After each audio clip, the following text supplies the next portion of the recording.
Week 2 of Dallas Cowboys organized team activities, and we are seeing some major position shifts. So let's talk about the biggest news out of the day, which is Tony Pollard practicing in the slot today, catching some passes from Dak Prescott behind CeeDee Lamb. You couldn't help but notice it, partly because number 20 is a familiar number, so that pops out at us. He's also built differently than, CeeDee Lamb, for instance. And then there's this controversy in a tea kettle about what are they going to do with Zeke versus Pollard. And of course, it's not going to be Zeke versus Pollard. As we saw today, it's going to be Zeke plus Pollard.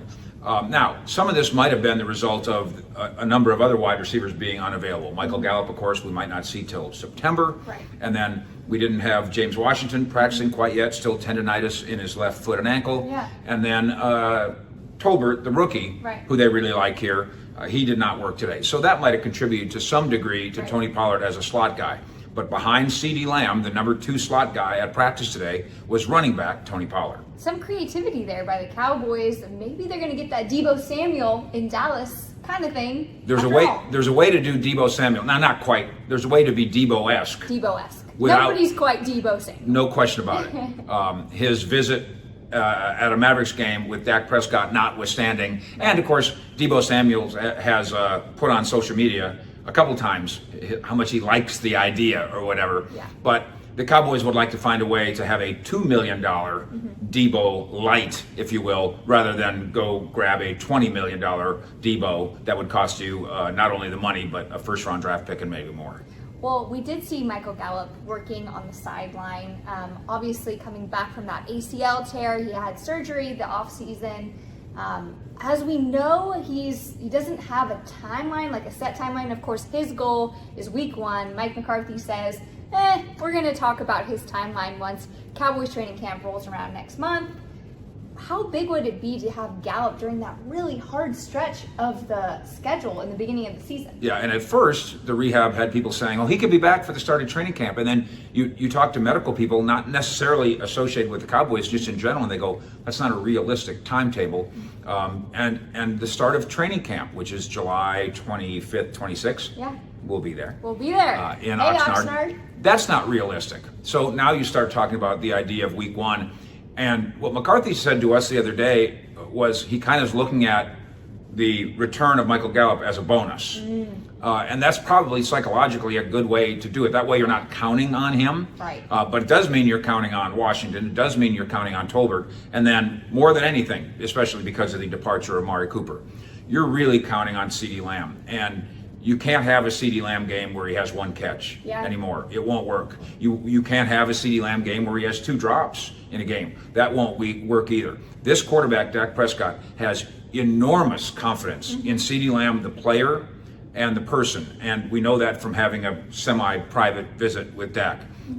Let's not talk about stats or numbers or anything like that. Just the things that CeeDee Lamb must do because there's no Gallup, and Dak Prescott thinks can do, even though there's no Gallup. Yeah, Ezekiel Elliott today at OTAs also really raving about CeeDee Lamb, thinking that he's going to have his best season yet. So everybody on the offense is kind of jumping on the CD bandwagon.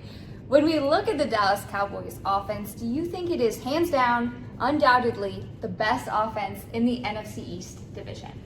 If you remember last year, and this gets forgotten because 12-5 wasn't good enough. And again, you lose your first playoff game at home as a favored team. That's not good enough. This was the number 1 offense in football last year by many measures. So you subtract, obviously, Amari Cooper from that. But they volunteered to subtract him. You subtract Lyle Collins from that, they volunteered to subtract him. The idea is, can these draftees and the other guys they brought in pick up the slack for those 2 guys? And if the answer is even close to yes, then we can continue to have a conversation about the Cowboys being among the best offenses in football. Look around the rest of the division. Washington doesn't know what it has in Carson Wentz. They just can't. The weaponry is there, but they can't know. In Philadelphia, they've added weaponry, but there's not full confidence that Jalen Hurts is the quarterback long-term, bring us to a Super. They don't know that. And in New York, I think they're still floundering a little bit, although Daniel Jones, they have some level of belief in him. And then a healthy Saquon Barkley is absolutely Year 2 under defensive coordinator Dan Quinn. Do you expect the Cowboys defense to make a huge leap this season? There's some subtle things about what Dan Quinn and these people can do together.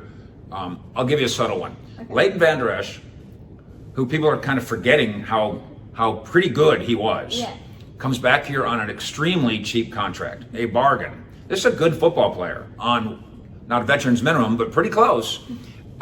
This is the first time he'll have the same defensive coordinator in the NFL 2 straight years. Wow. So he's excited about... Continuity is very important. No question. So Vander Esch, and I talked to him about this, he's excited to be a Dan Quinn guy. And he can't be a defensive coordinator's guy when he comes in here for 12 months, leaves, again 12, again 12, again 12. So that's a subtle difference. I think one of the things that this organization does very well, and I had this conversation with a couple of the defensive backs, they're in competition with each other for jobs, and they're helping each other. So one of them says well, it's a business, and another one said, and it's a brotherhood. So it really is. If you do it right, if you do it right, it's that way. And then you're competitive with each other, and the competition flows out onto the field. And this defense, which last year, by some measures, was a top 10 defense in the NFL, by some measurement, the leap it made from the previous year, huge, when it was arguably the worst defense in franchise history, they're not going to make that same leap, but an incremental leap combined with what they could do on offense can make this a contender. Love it. One of the biggest things to watch during Cowboys organized team activities is how the veterans and the rookies mesh together for the first time. I was able to talk to Zeke about that today. He said his favorite part about that is how awkward the rookies can be sometimes. He said, they're not quite sure what to ask. They're not sure what they can say. I thought that was very interesting. Let's talk about the rookies. Who do you think is on the rise as far as this draft class? The Tyler Smith personality is impossible to keep down. If you talk to veterans here, young veterans, Dak and Zeke among those, they'll tell you, my first year here, I couldn't quite be myself personality-wise. Now remember, this is 2 guys that were winning, MVP votes and Offensive Rookie of the Year and the whole thing. And yet, Zeke was very respectful of Darren McFadden was on that team, just to name one running back. And Zeke, even though Zeke was the starter, had respect for what Darren McFadden had done and accomplished and looked to him like a big brother. Dak Prescott was the starter, but still looked at Kellen Moore and then obviously Tony Romo for guidance. So that is part and parcel with a rookie coming in. At the same time, you've got to kind of balance it. On the one hand, you want him to pay his dues and earn his star. On the other hand, Tyler Smith, Tolbert, Sam Williams, at the very least, and Ferguson. They need to go now. So they can keep their personality in the bag if they want to a little bit, but they need to have their talent come to the fore. One of my favorite things about Tyler Smith so far, when I've been getting to know his personality, I asked him, did you get lost the first day around here? He said, oh yeah, absolutely. I couldn't find the locker room. And he goes, and that area of the building over there on the left? I don't know what that is. I haven't been in there yet. Is that this area? This area. He doesn't know. He's not sure yet. Hopefully, I'm sure he'll get a tour at some point. He can pay for a tour if he wants. Probably needs a tour of the building. He can pay for the tour. It's affordable and it's very delightful. Or he can spend the next 13 years or so in a Cowboy uniform and get to know it very well. So, Mike, are you hearing any whispers as we're heading into the end of the organized team activities and then, of course, training camp on the way? I think the belief in CeeDee Lamb, and I don't know how secret this is. It's an obvious need. It's an obvious desire. But CeeDee Lamb hasn't really let his personality out very much. And he seems kind of like a quiet guy. Now, you've probably spent as much media time with CeeDee Lamb as anybody.